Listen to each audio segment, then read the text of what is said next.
मोहम्मद बिन सलमान के खिलाफ बयान दिया था, ये तो बड़ा मैंने गुनाह कबीरा किया है, होश के नाखून लो। और इतने भी आप लोगों को जो है इंसाफ नजर नहीं आ रहा है। यही बयान तो बुश हबीबी ने भी दिया था, मेरे बयान से आसमान गिर पड़ा। और अगर यही है तो ये गलती तो उधर भी हुई थी, और मैंने जो बयान दिया था इतना ही आसमान गिर पड़ा, और उस पर तो आपने दूसरी दफा निकाल दिया था, फिर वापस क्यों लिया था।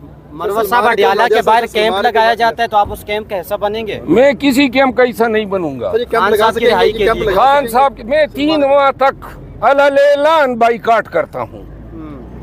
इन्होंने 3 दफा मुझे निकाला है, क्यों निकाला है बार बार इनसे पूछ रहा हूँ। बेतौकीरी की हद होती है। वो मेरी मार भूल गए, वो मेरा घर गिराना भूल गए, वो जो लाशें उठाई वो भूल गए, वो जो जख्म का है वो भूल गए, मेरे बच्चे नफ्सियाती मरीज हो गए, इनके अल्लाह तल्ले उठाऊं अपना। अच्छा मरवत साहब ये बताएं कि परवेज़ खटक साहब जैसी मजबूत सियासी शख्सियत नून लीग में शामिल हो गई है KP में, क्या आपको भी कोई ऑफर है नून लीग की तरफ से? वो नून लीग में तो शामिल नहीं हुआ है मेरे ख्याल में, हुकूमत में शामिल हुआ है, लेकिन ये है कि 13.5 छठाक की मजबूत शख्सियत अगर शामिल हो गई है तो मुबारक हो। शहबाज शरीफ साहब एक बात याद रखें, परवेज़ खटक साहब जो हैं इस उम्र में उनको ओहदे के लालच नहीं रखना चाहिए था, और अगर वो आ भी गए हैं तो नून के पास कोई जो है जस्टिफिकेशन नहीं है कि कोई वजाहत दे कि क्यों लिया। सर क्या गंडापुर के रिप्लेस के तौर पे क्या रिप्लेस, ये तो वो इलेक्शन से पहले खैबर पख्तूनख्वा का करता धरता था, खैबर पख्तूनख्वा का करता धरता था। उस वक़्त जो है कुछ नहीं कर सका।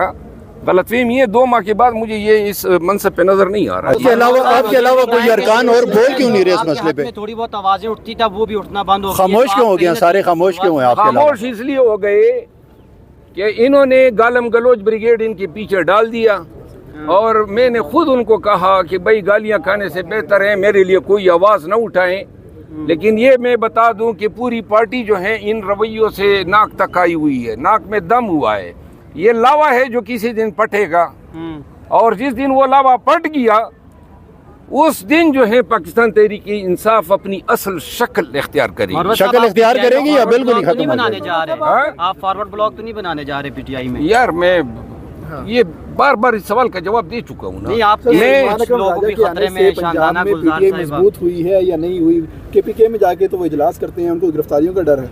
सलमान रकम राजा साहब के आने से PTI इतनी मजबूत हुई है कि जिस तरह सर्दी में वो लिहाफ में बंदा देखता है ना कि हवा किधर से अंदर आ रही है, तो हवा तो लिहाफ की ये रोक नहीं सकता है।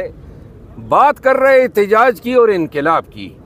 पाकिस्तानियों गवाह रहो, ईद के बाद इस शख्स पे नजर रखो। इनकलाब तो छोड़िए, इस्लामाबाद के नजदीक भी नजर नहीं आएगा। आपका अगला टारगेट कौन है? कौन बोल रहे हैं? ये टिक्का सानी साहब हैं। टिक्का सानी साहब मेरा टारगेट नहीं है, मैं लोगों का टारगेट होता हूँ, और मैं अब इंशाल्लाह ताक ताक के निशाना मारूंगा हर एक पे जो मेरे खिलाफ जबान खोलेगा। मरवत साहब ये बताएं कि आप एक टिकटॉकर के साथ आपकी वीडियो आई काशिफ ज़मीर, उसने तो खान साहब पे बड़े संगीन इल्जामात लगाए थे, तो आप मुनासिब नहीं समझे? ये मौलाना फजल रहमान साहब के साथ जो बैठे होते हैं, उसने मौलाना फजल रहमान साहब ने इमरान खान के बारे में क्या कहा था, तो लिहाजा ये तो नहीं हो सकता है ना कि किसी के साथ जाती मरासम मुबशर लुकमान के साथ इंटरव्यू पे मेरी ट्रोलिंग हुई। वो दिन गए जब मैं मसलियत के तहत बात करते आप अचानक मौलाना फजल रहमान साहब के खिलाफ क्यों हो गया? अचानक तो नहीं, मैं तो बहुत जमाने से। हाँ जी, जुबैर अली खान के खिलाफ एक वो FIR की दरखास्त दी हुई है, मेरे ख्याल में वो भुगत रहा है। जुबैर अली खान या वो इल्जामात साबित करेगा, वरना इंशाल्लाह औलाद के पीछे बिठा। बताइएगा कि आपने कहा था कि जो परवेज़ खटक साहब है वो गन्ना तोड़ने की हैसियत नहीं रखते, पार्टी हमारी कहाँ तोड़ेंगे, वो आज हुकूमत का हिस्सा है, बट आपको पार्टी ने निकाल दिया है, क्या समझते हैं?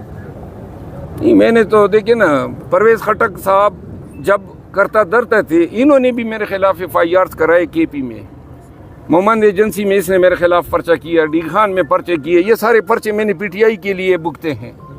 और जब मैं परवेज खटक साहब के साथ लड़ रहा था, मैं जब पीपल पार्टी के साथ लड़ रहा था, नून के साथ लड़ रहा था, अदालतों से लड़ रहा था, इदारों से लड़ रहा था, इलेक्शन कमीशन से लड़ रहा था, अपनी ज़ात के लिए लड़ रहा था, पीटीआई के लिए लड़ रहा था। लेकिन जब वक्त आया तो बजाय इसके कि मुझे डिफेंड करते, अपनी मीडिया मेरे पीछे पड़ गई है। सर बोलने की कीमत होती है, अब आपने बोलने का फैसला किया है तो कीमत भी अदा करेंगे अब इसमें? कीमत गुलाम नबी अदा करेगा। बताइएगा, इमरान रियाज और इंजीनियर मोहम्मद अली मिर्ज़ा की बड़ी लड़ाई चल रही है, एक दूसरे को टाउट किया कहा जा रहा है एस्टेब्लिशमेंट का, आप कहाँ स्टैंड करते हैं सर? इन दोनों को कौन समझते हैं राइट पे? इमरान रियाज का तो मुझे इल्म है कि वो हैं ही टाउट, और मोहम्मद अली मिर्ज़ा जो हैं वो मेरे ख्याल में नून लीग के साथ हमदर्दियाँ रखता है, बाकी उनके कवाइफ का मुझे इल्म नहीं है। तो वैसे इन दोनों की लड़ाई एक्चुअली रीज़न क्या है, कहाँ से शुरू हुई? कोई इल्म नहीं है, आप बता रहे हैं कि इनकी लड़ाई है, बाकी आई डोंट नो।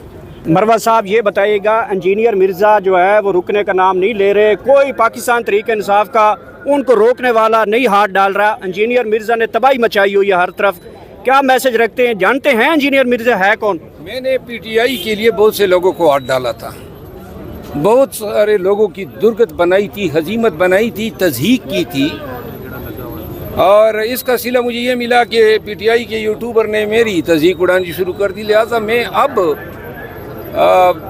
किसी की तज़हीक नहीं करूँ। आपने इनके बारे में कहा था कि ये कवाल के पीछे हमनवा लगता है मुझे, तो वो जुमला फिर वापस ले रहे हैं आप इंजीनियर मिर्ज़ा के लिए? नहीं, मैं इस पे बाद में कमेंट करूँगा। आप इमरान रियाज और इंजीनियर मोहम्मद अली मिर्ज़ा दोनों पर तनकीद कर चुके हैं, तो क्या समझते हैं ये पीटीआई के बारे में जो इंजीनियर मोहम्मद अली मिर्ज़ा कह रहे हैं कि यूट्यूबर्स को जनरल फैज़ वगैरह ने कुछ से ले देकर पाला, सब्सक्राइबर वगैरह उनका इमेज बनवाया, ये सच है?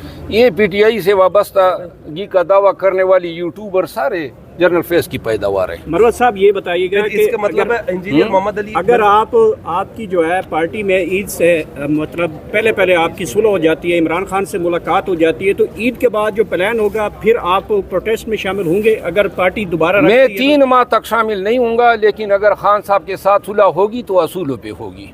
पहले मुझे जो है खान साहब को मैं वजाहत दूंगा कि मेरे साथ ये हुआ, और अगर खान साहब इसकी तलाफी करेंगे तो मैं एहतजाज में शिरकत करूंगा।